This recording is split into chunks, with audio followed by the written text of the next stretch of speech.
Here now to continue the conversation, we welcome in Lester Munson, Senior Fellow at the National Security Institute, former Staff Director for the Senate Foreign Relations Committee. Lester, thank you so much for your time. First, do you think these latest comments from President Biden will have any impact on what actually happens?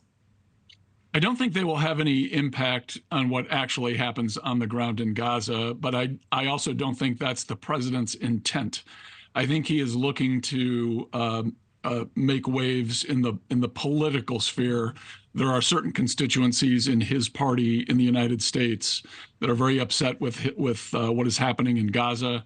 He is trying to make an appeal to those groups while at the same time also supporting Israel in its efforts against Hamas in Gaza right now. So it's kind of a saying one thing and doing another situation for the White House. This has been going on for some time. I'm not sure how much longer they can sustain it.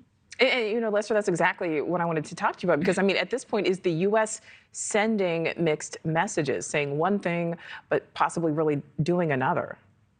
That is absolutely what is happening. And to be fair, this is not unusual in the conduct of foreign relations, where the messages for certain audiences are a little bit different than what's happening on the ground. I don't mean to excuse anything, but this is not an extraordinary situation.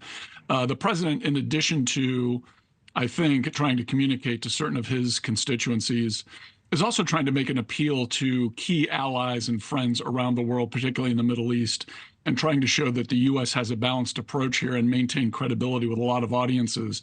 To that extent, I think we need to embrace what he's doing.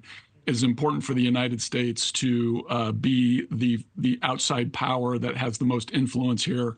Heaven forbid that shift to Russia or China, when the outcome would be much, much worse. You know, unless it really does, you know, seem that the relationship between Biden and Netanyahu just appears to be getting more and more strained. How critical is it to keep things between them amicable?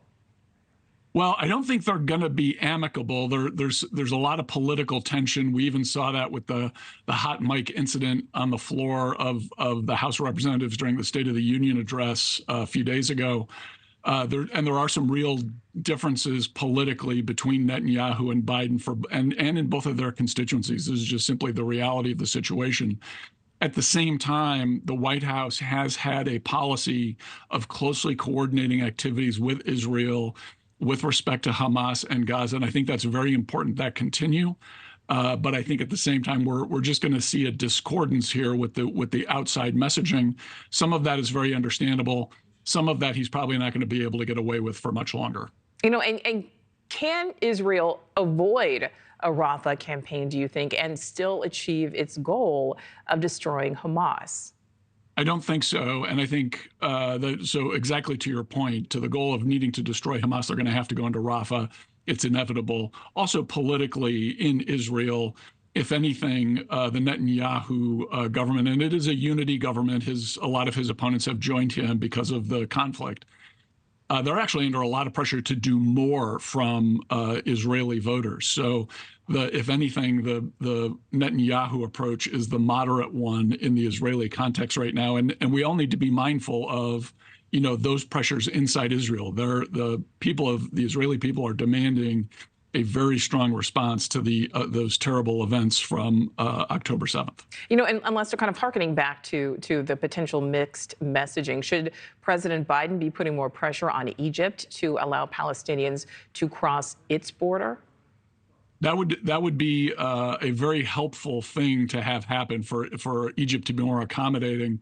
I don't think the president is going to be able to do that by public pressure. He's going to need to do some behind-the-scenes persuasion and probably enlist other actors in the region, Saudi Arabia and other countries, to help persuade the Egyptians here to maybe be a little more flexible in their response.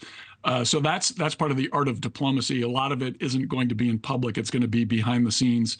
And I think we should all be hoping that the president, no matter what our political views, is successful in that effort. You know, and we're now more than 5 months into this conflict. How do you think it ends? Well, I don't think it's going to end until Israel's goals have been achieved. The question is going to be, what are the consequences in the region for those actions? What are the consequences globally? The U.S. can be a very good friend to Israel by helping them moderate their messages and helping them get this done as quickly as possible and with as little damage as possible. I do think this aid question here is an important one. The U.S. and Israel need to be seen as providing aid to those who are suffering, and they need to actually provide aid to those who are suffering. That is something I think the whole world can agree on, that you don't want a humanitarian crisis here in addition to the military crisis with respect to Hamas. Yeah, certainly not. All right, Lester Munson, thank you so much for your time. Thank you for watching. Go to newsnationnow.com to find News Nation on your television provider. And don't forget to click the red subscribe button below to get more of News Nation's fact-driven, unbiased coverage.